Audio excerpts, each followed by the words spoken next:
ഒരു വീട് എവിടെയെങ്കിലും കണ്ടുപരിചയം തോന്നുന്നുണ്ട്. നമ്മുടെ ചാക്കോ മാഷിൻ്റെ ആടുതോമയുടെ വീട്, സ്ഫടികം എന്ന് പറയുന്ന സിനിമയിലെ ആ ആടുതോമയുടെയും ചാക്കോ മാഷിൻ്റെയും വീടാണ് കേട്ടോ ഇതുള്ളത് അയ്മനം പഞ്ചായത്തിലാണ്. അതിലുപരി ഇത് നമ്മുടെ EMS നമ്പൂതിരിപ്പാടുമായിട്ട് ബന്ധപ്പെട്ടിട്ടുള്ള ഒരു മനയും കൂടിയാണ് കേട്ടോ ഇത്. ആണ് തെക്കേടത്ത് മന എന്നാണ് അറിയപ്പെടുന്നത്. നമുക്കാർക്കും ഒരിക്കലും മറക്കാൻ പറ്റാത്ത ഒരു വീടാണിത്. സ്ഫടികം എന്ന സിനിമ ചാക്കോ മാഷും ആടുതോമയും മാത്രമല്ല, ആ സിനിമയിലെ എല്ലാവരും മത്സരിച്ച് അഭിനയിച്ച ഒരു സിനിമ, അതാണ് സ്ഫടികം. ആ സ്ഫടികം സിനിമയിലെ പ്രധാനപ്പെട്ട ഒരു ലൊക്കേഷനായിരുന്നത് അത് ചാക്കോ മാഷിൻ്റെ വീട്, ആടുതോമയുടെ വീട്. ആ വീടാണ് ഈ കാണുന്നത്. തെക്കേടത്ത് മന എന്ന് പറയുന്ന ഈ ഒരു തറവാട്. ഈ തറവാട് ശരിക്കും EMS നമ്പൂതിരിപ്പാടിൻ്റെ ഭാര്യയുടെ വീടാണ് കേട്ടോ. ഇപ്പോൾ ഇവിടെ ഒരു കാര്യസ്ഥൻ മാത്രമേ ഇവിടെയുള്ളൂ. നിർഭാഗ്യവശാൽ നമ്മൾ വന്ന സമയത്ത് ആ കാര്യസ്ഥനോടെ ഇല്ലാതെ പോയി. എല്ലാവരും നമുക്ക് കൂടുതൽ കാര്യങ്ങളൊക്കെ ചോദിച്ചറിയാമായിരുന്നു. പക്ഷേ എനിക്ക് ഏറ്റവും ഇഷ്ടപ്പെട്ട ഇത് നിൽക്കുന്നത് കുടമാളൂർ എന്ന് പറയുന്ന സ്ഥലത്താണ് കേട്ടോ. അതായത് അയ്മനം പഞ്ചായത്തിൽ കുടമാളൂരിനടുത്തായിട്ടുള്ള ഒരു സ്ഥലമാണ്. അയ്മനം പഞ്ചായത്തിലും കുടമാളൂരിലുമായി ഒട്ടനവധി പ്രമുഖർ താമസിക്കുന്നുണ്ട്. ഇതിനോടടുത്ത് തന്നെ അരുന്ധതി റായുടെയും അതുപോലെ തന്നെ നമ്മുടെ വിജയരാഘവൻ ചേട്ടൻ്റെയൊക്കെ വീട് ഇതിനടുത്ത് തന്നെയാണ്.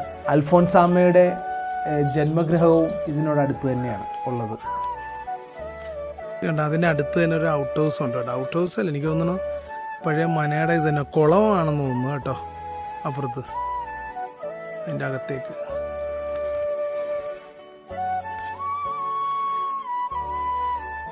തെക്കേടത്ത് മന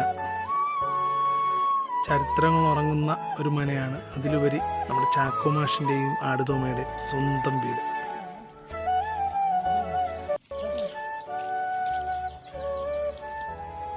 ഈ മനയ്ക്ക് ഇങ്ങനൊരു എൻട്രൻസ് ഉള്ളത് നമ്മളിപ്പോഴാണ് കാണുന്നത് കേട്ടോ. നമ്മുടെ തെക്കേടത്ത് മനയുടെ പുറകിലായിട്ട് ഒരു ചെറിയൊരു പുഴ കിടപ്പുണ്ട് കേട്ടോ. എല്ലാം ഉണ്ട് കണ്ട. അവിടെ നിന്ന് കവാടവും ഉണ്ട് കേട്ടോ. നേരെ ആ മനയിൽ നിന്ന് ഈ പുഴയിലേക്ക് ഇറങ്ങാവുന്ന ഒരു വഴിയും ഉണ്ട്. അതുവഴി ഈ പുഴയിലേക്ക് ഇറങ്ങാവുന്ന രീതിയിലുള്ള ഒരു കൽപ്പടവുകളും ഒക്കെ അവിടെ ഉണ്ട് കേട്ടോ. കൊള്ളാം, സൂപ്പർ, നല്ല ആംബിയൻസ് ഉള്ളൊരു മന തന്നെയാണ്. മീൻ നല്ല ശരിക്കും വെട്ടുന്നുണ്ടല്ലോ. അയ്യടാ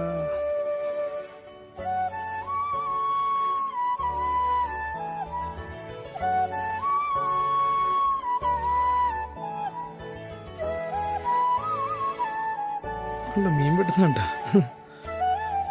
പക്ഷെ ഇവിടെ ഇപ്പോൾ ആരും ഇല്ല കേട്ടോ. അവിടെ ആകെ ഒരു കാര്യസ്ഥം മാത്രമാണുള്ളത്. ആരും കടക്കാതിരിക്കാൻ വേണ്ടിയിട്ട് നല്ല അടച്ച് പൂട്ടിയിട്ട് തന്നെ ഇട്ടിരിക്കുക കേട്ടോ. അടുത്ത് കിടക്കുന്നതൊക്കെ പഴയ ഒരു വീടാണ്. പക്ഷെ അത് നിലനിർത്തിയിരിക്കുന്നത് നോക്കിയേ, കൊള്ളാം കേട്ടോ. അതുപോലെ തന്നെ ഒരു പഴയൊരു ഇല്ലോ മനയം കണ്ടാണ് ഒരു കൊട്ടാരം പോലത്തെ ഒരു വീട്. പക്ഷേ അതിന് പുതിയ സ്റ്റൈലിൽ ഇപ്പോൾ അതിനെ കൊണ്ടുവന്നത്, അത് പഴയത് ആ പഴമ നിലനിർത്തിക്കൊണ്ട് തന്നെ പുതുതായിട്ട് പണിതുകൊണ്ടിരിക്കുന്നു. കൊള്ളാം. കുടമാളൂരും അയ്മനവും എല്ലാം വരുന്നത് കോട്ടയം ജില്ലയിലാണ് കേട്ടോ. ചങ്ങനാശ്ശേരിയിലും കോട്ടയത്തും പല സ്ഥലങ്ങളിലായിട്ടാണ് സ്ഫടികത്തിൻ്റെ ഷൂട്ടിങ്ങുകൾ ഉണ്ടായിരുന്നത്. നാട്ടുകാരോടൊക്കെ ഇതിനെക്കുറിച്ചൊക്കെ നമ്മൾ ചോദിക്കുമ്പോൾ അവർക്കൊക്കെ 100 നാവാണ്. ഒരാഴ്ചക്ക് മേലെ ഇവിടെ ഷൂട്ടിംഗ് ഉണ്ടായിരുന്നു. ഭയങ്കര ആരവവും ബഹളവും ഒക്കെ ആയിട്ട് നാട്ടുകാരെല്ലാം ശരിക്കും ആസ്വദിച്ച ഒരു ഷൂട്ടിംഗ് ലൊക്കേഷൻ തന്നെയായിരുന്നു സ്ഫടികം മൂവിയുടേത്. ഇതിൻ്റെ പുറകിലൂടെ ഒഴുകുന്നത് മീനച്ചിലാറാണ് കേട്ടോ. മീനച്ചിലാറിൻ്റെ തീരത്താണ് ഈ ഒരു മനയുള്ളത്. അതുകൊണ്ട് തന്നെയാണ് ഈ മനയ്ക്ക് ഇത്രയും ഭംഗി വരാൻ കാരണവും. ഇത് നമ്മുടെ വിജയരാഘവൻ്റെ വീടാകട്ടെ. ഇത് NN പിള്ളയുടെയും വിജയരാഘവൻ്റെ ഒക്കെ വീട്. ഇതും വരുന്നത് കുടമാളൂർ തന്നെയാണ്. അദ്ദേഹം 1951 ജനിച്ചത്. അദ്ദേഹത്തിൻ്റെ അച്ഛൻ NN പിള്ള സാറ് കോലാലംപൂരിൽ ജോലി ചെയ്യുന്ന സമയമായതുകൊണ്ട് അവിടെ വെച്ചായിരുന്നു അദ്ദേഹത്തിൻ്റെ ജനനം. അതിനുശേഷം അവർ നാട്ടിലേക്ക് തിരികെ വരികയും ഒപ്പം ഈ കുടമാളൂർ സ്കൂളിലേക്കാണ് അദ്ദേഹം ഇവിടെ ഉണ്ടായിരുന്നു. നിർഭാഗ്യവശാൽ നമുക്ക് കാണാനായിട്ട് സാധിച്ചില്ല. അദ്ദേഹം നമ്മൾ വരുന്നതിന് മുമ്പ് രാവിലെയാണ് ഇവിടെ നിന്ന് തിരുവനന്തപുരത്തേക്ക് പോയെന്ന് പറയുന്നത്. ഇവിടെ കുറച്ച് ദിവസമായിട്ട് ഇവിടെ തന്നെ താമസമായിരുന്നു. അദ്ദേഹത്തിന് ദേശീയ അവാർഡ് കിട്ടിയതിൻ്റെ ആ ഒരു സന്തോഷത്തിലൊക്കെ നിൽക്കുന്ന സമയമായിരുന്നു. അതുകൊണ്ട് തന്നെ അദ്ദേഹം ഉണ്ടായിരുന്നെങ്കിൽ തീർച്ചയായിട്ടും നമുക്ക് കാണുവാൻ സാധിക്കുകയും ഒപ്പം നമ്മുടെ പ്രേക്ഷകർക്ക് വേണ്ടി രണ്ട് വാക്ക് സംസാരിപ്പിക്കുകയും ചെയ്യാമായിരുന്നു. ഇനിയൊരു അവസരത്തിൽ തീർച്ചയായും നമുക്ക് തീർച്ചയായും കാണുകയും കാണിക്കുകയും ചെയ്യാമെന്ന് അവർ വാക്ക് തന്നിട്ടുണ്ട് കേട്ടോ. അപ്പോൾ ഉണ്ടായിരുന്നെങ്കിൽ, കാരണം നമ്മളിവിടെ നാട്ടുകാരത്തൊക്കെ ചോദിച്ചപ്പോഴും അദ്ദേഹം എല്ലാവരുമായും നല്ല രീതിയിൽ സഹകരിക്കുന്നൊരു മനുഷ്യനാണ്. അതുകൊണ്ട് തന്നെ തീർച്ചയായും അദ്ദേഹം ഉണ്ടായിരുന്നെങ്കിൽ നമുക്ക് അദ്ദേഹത്തെ നിങ്ങളുടെ മുന്നിലേക്ക് കൊണ്ടുവരാമായിരുന്നു. സുഹൃത്തുക്കളെ, ഈ വീട് ആരുടെയാണെന്നറിയാവോ? ഏക്കർ കണക്കിന് സ്ഥലത്ത് കാണുന്ന ഈ ഒരു ബംഗ്ലാവ് പോലത്തെ വീട് നമ്മുടെ എഴുത്തുകാരി അരുന്ധതി റോയുടെ വീടാണ് കേട്ടോ. ഇത് വിശ്വവിഖ്യാത എഴുത്തുകാരി അരുന്ധതി റോയ്. ഇതും വരുന്നത് കുടമാളൂർ തന്നെയാണ്. എല്ലാം കോട്ടയം ജില്ല തന്നെയാണ് കേട്ടോ. മാൻ ബുക്കർ സമ്മാനത്തിന് അർഹമായ ആദ്യ ഇന്ത്യൻ വനിതയാണ് അരുന്ധതി റോയ്. ഇവരുടെ the God of small things എന്ന കൃതിക്കാണ് 1997 ബുക്കർ പുരസ്കാരം ലഭിച്ചത്. കുഞ്ഞു കാര്യങ്ങളുടെ ഒടേ തമ്പുരാൻ എന്ന കൃതി, അത് മലയാളത്തിലെ വിവർത്തനമാണ് കേട്ടോ. അവർ 1961 ജനിക്കുന്നത്. മേഘാലയയിലായിരുന്നെങ്കിലും മാതാവ് കോട്ടയം ഐമനം സ്വദേശിയായിരുന്നു മേരി റോയ്. ബാല്യകാലം മുഴുവൻ അവർ ചെലവഴിച്ചത് കേരളത്തിൽ തന്നെയായിരുന്നു. എഴുത്തുകാരി എന്നതിലുപരിയായി അറിയപ്പെടുന്ന ഒരു സാമൂഹ്യ പ്രവർത്തക കൂടിയാണ് അരുന്ധതി റോയ്. ഈ കോട്ടയത്തിലെ ഐമനം എന്ന ഗ്രാമം പശ്ചാത്തലമാക്കിയുള്ള ഒരു നോവലാണ് ഗോഡ് ഓഫ് സ്മോൾ തിങ്സ്.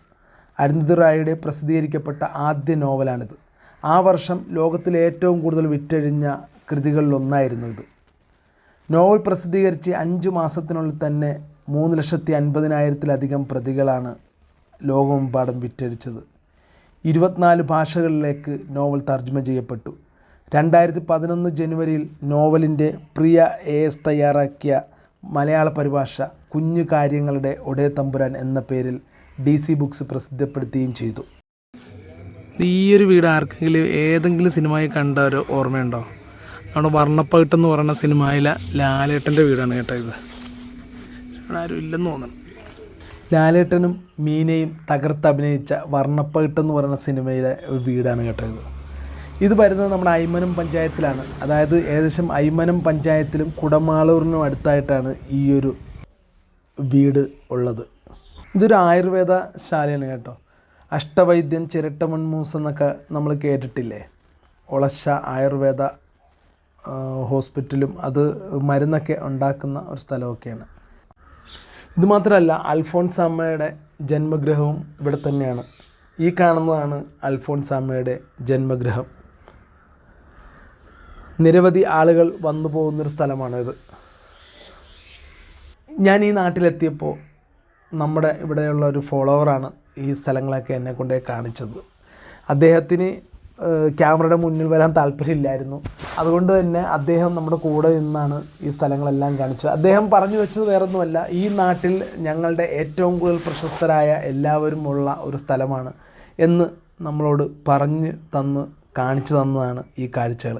അപ്പോൾ ഈ ഒരു വീഡിയോ നിങ്ങൾക്ക് ഇഷ്ടമായെന്ന് വിചാരിക്കുന്നു. അടുത്തൊരു വീഡിയോ കാണുന്നവരെ സൈനിങ് ഔട്ട്, മൻസൂർ മുഹമ്മദ്.